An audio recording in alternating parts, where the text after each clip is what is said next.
Salut tout le monde, c'est Mystic Z, on se retrouve pour une toute nouvelle vidéo. Question. Bon, je l'intitule question parce que je vais répondre à 2-3 trucs. D'abord, je vais vous répondre à une question. Qui aurait gagné si Black avait affronté Zamasu? Alors, ensuite, je parlerai... Alors, vous vous souvenez de la vidéo où j'avais fait le classement des personnages d'Univers 7 au tournoi du pouvoir, celui qui avait éliminé le plus de monde en solo ou en team? Et ben là, je vais faire pareil, mais du manga et avec tous les personnages de tous les univers global, parce que l'univers 7, en fait, Goku, il a rien foutu. Honnêtement, il a rien foutu dans le manga, parce que il a passé son temps à se battre contre Jiren, Vegeta aussi, parce qu'il a passé son temps à se battre contre Toppo. Donc, ils ont rien pu faire d'incroyable. Et pour pas que la vidéo dure trop longtemps, je m'arrêterai au classement de manga là que je viens de vous dire, ou sinon si c'est pas trop long, bah je ferai la véritable puissance de Boo, le gros dans Dragon Ball Super. Bon allez, c'est parti avec la première question. Du coup, c'est qui aurait gagné si Black avait affronté Zamasu? Alors, Zamasu dans le manga, il dit à Goku, quand Goku en SSJ Blue se bat contre lui, Black venait de se faire miskin par Vegeta, Zamasu le sauve, le soigne, Black pète le rosé, et du coup, Goku passe en SSJ Blue et il affronte Zamasu. Zamasu lui dira: je suis peut-être pas aussi fort que vous, mais je suis immortel, ou je sais plus quoi, un truc dans le genre. Et donc là, je me donne une indication. Black, niveau SSJ Blue, Zamasu, à dire c'est entre, on va dire à peu près SSJ God, un peu moins fort. Donc du coup, Zamasu est moins fort que Black en SSJ Rosé. Mais alors déjà, pourquoi il serait battu? Parce que Black, c'est Zamasu dans le corps de Goku. Et Black est immortel. C'est lui-même qui le dit, Zamasu le confirme dans l'anime. Zamasu dit à Black, quand ils sont dans leur chalet là, dans la montagne, il dit pourquoi tu fais pas le vœu de devenir immortel? Et Black il dit ça m'intéresse pas, enfin c'est son côté Saiyan qui veut pas le faire devenir immortel. Et vu que le plan de Zamasu c'est plan zéro mortel, il aurait bien fini par tuer Black. Mais du coup, Black l'aurait attaqué, enfin il serait battu quoi. Mais Zamasu il aurait gagné pour une seule et bonne raison, c'est qu'il est mortel. Black aurait eu beau lui couper la tête, lui arracher des membres, et ben Zamasu se serait toujours régénéré, un peu comme Boo. Alors, j'en profite pour répondre à une autre question entre parenthèses. C'est la véritable puissance de Black en Super Saiyan. Parce que dans le manga, Black sait se transformer en Super Saiyan, enfin on le voit se transformer en Super Saiyan. Dans l'anime, il passe direct en rosé, donc on sait pas s'il passe en Super Saiyan ou pas, s'il sait faire.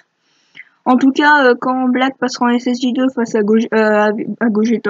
Vegeta, Trunks dira ça fait bien longtemps qu'il s'est pas transformé comme ça, et il dira aussi qu'il est encore plus fort que quand Trunks se battait contre Black. Donc c'est Trunks qui dit les deux dernières choses. Donc là on voit bien que Trunks passe en SSJ2 full power, et que Black est normal, qu'il encaisse ses attaques et qu'il le met à terre. Enfin, voilà, j'ai pas mis les images de ça, mais il le met à terre. Donc retenez bien cette information. Black, normal, est plus fort que Trunks SSJ2 full power. Alors, ensuite, ce qui va me permettre d'à peu près faire la puissance de Black en Super Saiyan 2, c'est le combat entre Trunks et Goku. Trunks SSJ2 full power rivalise avec Goku SSJ3. Il le dépasse même. Et je vais vous expliquer juste après pourquoi. Alors, Vegeta, déjà, il dira c'est impressionnant, en Super Saiyan 2, il arrive à rattraper le niveau de Kakaroto en Super Saiyan 3. Et Goku, en court instant, passera en SSJ God, mettra un coup de pied dans la nuque à Trunks, et Trunks sera KO. Donc pour battre Trunks SSJ 2 full power, Goku a été obligé de passer en SSJ God. Dans l'anime, c'est moins pire. Donc en gros, attends, avant de vous parler de l'anime, je vais d'abord vous dire, Black Goku, plus fort que Trunks SSJ 2 full power, qui est un tout petit peu plus fort que Goku SSJ 3. Alors déjà, voir un Trunks SSJ 2 plus fort qu'un Goku SSJ3 qui passe son temps à s'entraîner. Donc d'accord, Trunks il passe son temps à se battre contre Black, mais bon, Black c'est pas Whis, Black il est pas aussi fort que Whis, Black c'est pas un aussi bon maître entre guillemets que Whis. C'est pas le maître de Trunks, mais bon, il se bat avec, c'est un peu comme Goku et Vegeta. Donc dans l'anime c'est moins pire, Goku reste un SSJ3 face à Trunks. Donc, je vous récapitule, Black normal plus fort que Trunks SSJ2 full power, plus fort que Goku SSJ3. Donc, pour l'instant on en est là, retenez bien ça. Ensuite on va analyser le combat de Vegeta Super Saiyan 2 et de Black SSJ2. Alors c'est plutôt un combat équilibré qui s'engage quand il se fait dominer par Vegeta au bout d'un moment. Black se fait dominer par Vegeta et du coup, eh ben, il se fera soigner par Zamasu.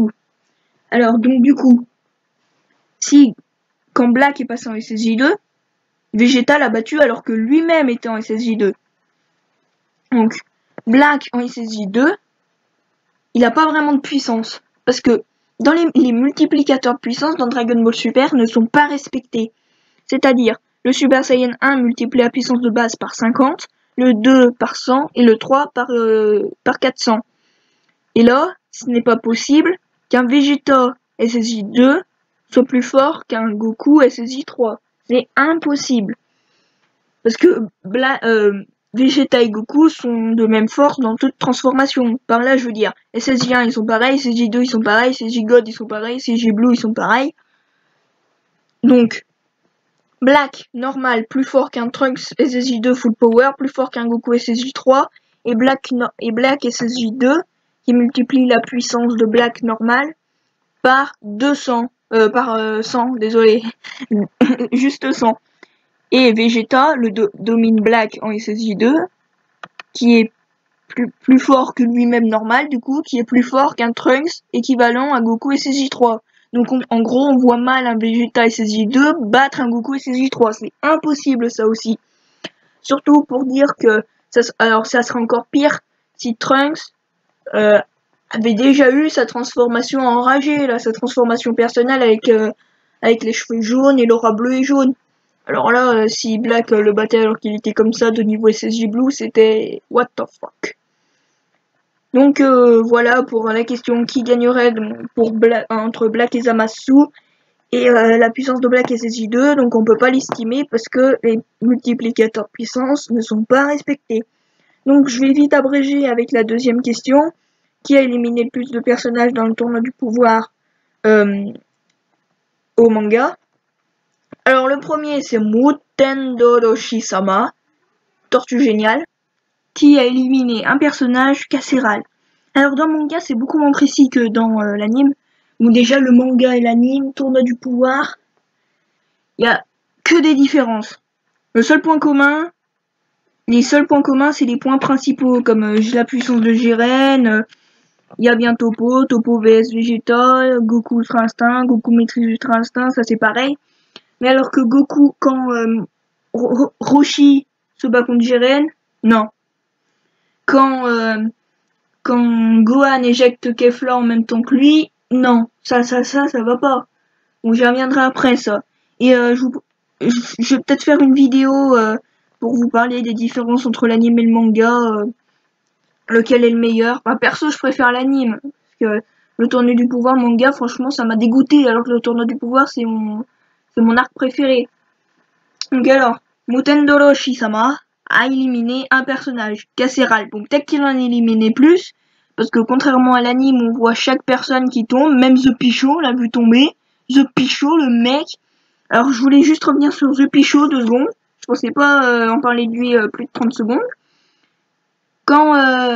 Non, vous savez quoi, j'y reviendrai au top 1. Alors du coup, je voulais juste vous parler avec Roshi de son combat contre Jiren, où il a éveillé l'Ultra Instinct.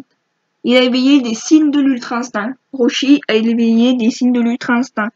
Et je vais faire un top des 10 persos les plus forts du tournoi du pouvoir du manga. Et Roshi, je le mettrai deuxième parce qu'il a éveillé l'Ultra Instinct. Donc voilà. Ensuite, numéro 2, Piccolo. Piccolo qui a éliminé 2 personnages. Il a éliminé le type de l'univers 10, là, qui a toujours une fleur dans la main, et Gamisalas. Alors ça, c'est comme dans l'anime, il a éliminé Gamisalas. Donc voilà, Piccolo 8ème, rien à redire. C18, et ben C18, je la mets 8ème. Et elle a éliminé 2 personnages comme Piccolo. Mais C18, bah, elle s'est quand même fait éliminer par Gamisaras. Donc c'est beaucoup moins... sa sortie était beaucoup moins bien que dans l'anime. Mais bon, C18, 8ème parce que elle est plus forte que Piccolo. J'ai juste mis C18 8ème parce qu'elle est plus forte que Piccolo. Donc, Vegeta 7ème avec 2 personnages. Bon bah je l'ai mis 7ème parce il est plus fort que C18. 6ème, Jiren qui a éliminé 3 personnages. Il a éliminé Vegeta, Roshi et Hit. Et ces 3 personnages assez forts vu que Roshi a éveillé l'Ultra Instinct. Donc voilà, il a éveillé l'Ultra Instinct. Donc du coup, bah c'est assez impressionnant. En plus, il l'a éliminé en un coup. Ensuite, 5ème, un personnage de l'univers 4. Et ouais, univers 4. Gamisaras qui a éliminé 6 personnes. Il a éliminé ses 18. Il a éliminé Ribrian et toute sa clique. Et il en a éliminé 2 autres de je sais plus quel univers. Je sais plus vraiment qui il a éliminé. Mais du coup, il a éliminé 6 personnages. Donc du coup, il est en 5ème position. C17, comme dans ma vidéo du top 10 de l'univers 7. Ouais, là c'est le top 10 de tous les univers, donc 80 guerriers, donc c'est déjà bien d'arriver 4ème avec 6 personnages éliminés comme Gamisalas. Sauf que je le place devant là, parce qu'il a éliminé Damon déjà. Damon il est tout petit, il est microscopique. Et je le place devant Gamisalas parce que Gamisalas il est invisible, donc du coup c'est plus facile pour lui d'éjecter des gens. Ensuite, 3ème place, Freezer, 7 personnages. Donc Freezer, comme dans mon top de l'univers 7, rien à redire. Freezer, 3ème place. 2ème, Frost qui il a éliminé 9 personnages. Donc pratiquement un univers. Il a éliminé 7 personnages de l'univers 9. Tout le monde sauf le trio du Danger. Et Tenshinhan et Krillin. Avec Krillin quand il se fait éjecter, ça me fait rire parce que Champa il fait j'ai bien fait d'engager Frost finalement on dirait. Et il fait déjà un éliminé chez toi Virus. Et Virus en fait 2 secondes plus tard il y a Dr Rota qui est sorti de l'arène et Champa il est choqué, donc du coup ça me fait rire parce que Champa il rigole de Virus et après en fait c'est pareil chez lui. Donc ensuite, 1ère place, alors là c'est Kale. Il y a personne d'autre à part Kale qui pouvait être top 1. Elle a éliminé 15 personnages. 15 personnages. Elle a éliminé Anneliza, donc tous les abrutis qui le composaient. Elle a éliminé plein d'autres types de tous les univers, d'univers 4, d'univers 7, non pas 7. Elle a malmené Freezer en Golden. Bon après si on compte quand elle était fusionnée avec Caulifla, elle a éliminé 17 personnages et elle a éliminé Gohan et Tupper. Or le combat contre Gohan ça m'a saoulé par contre parce que on nous vend un combat qui promettait d'être génial. Gohan il allait tout donner, je pensais qu'il allait sortir et Goku allait finir Kefla. Parce que déjà je voulais voir Kefla qui se battait contre Jiren. Même si je pense que Jiren aurait gagné, ça aurait été trop bien. Et du coup, Gohan est intervenu, je me suis fait, bon bah Gohan il va tout donner, il va sortir, puis au final ils sont sortis tous les deux. Alors j'avais fait une vidéo Végéto vs Kefla, donc je vais la refaire parce que j'avais fait de la merde. Et dans cette vidéo, je réexpliquerai la vraie puissance de Gohan. Alors, je voulais aussi revenir 2 secondes sur Kale. Alors, elle a éliminé aussi Magetta de son équipe, mais Magetta pèse 10 tonnes. 10 tonnes. Enfin, en fait, c'est un peu bizarre parce que au tournoi du pouvoir, Krillin il dira c'est du délire, Magetta pèse 1 tonne. Et dans le tournoi contre Champa, il pèse 100 000 tonnes. Donc c'est un peu bizarre. En tout cas, s'il pèse vraiment 100 000 tonnes, que c'est une erreur de frappe, Kale a réussi à soulever d'une main un Metal Man qui pèse 100 000 tonnes. Bon, elle l'a éliminé, c'est de son équipe, c'est con. Sauna et Pirina, c'est pareil. Donc, voilà. Alors, je voulais juste revenir 2 secondes sur The Pichot. Quand Kale se battait contre l'autre de l'univers 4, là, que Roshi avait éliminé dans l'anime, et ben Kale, elle l'a misquine, elle l'a sorti en 2 coups, parce qu'elle se retenait, et KB se battait contre The Pichot. Quand Kale et Caulifla se feront malmener par Freezer, KB, on le reverra qui se battra contre The Pichot, sauf qu'il sera en Super Saiyan 1. Donc KB passe en Super Saiyan contre The Pichot. Donc là, je sais pas si c'est une erreur de coloriage ou de je sais pas quoi, mais KB Super Saiyan 1 contre The Pichot, alors qu'il se fait niquer par Tenchinan qui n'a rien foutu pendant le tournoi du pouvoir, que la seule personne qui l'a sorti en solo, il est sorti avec. Voilà quoi. Bon bah du coup pour la puissance debout, ben c'est mort. Parce que là je vois que ça fait déjà 17 minutes de vidéo presque. Donc je veux pas vous saouler 30 minutes.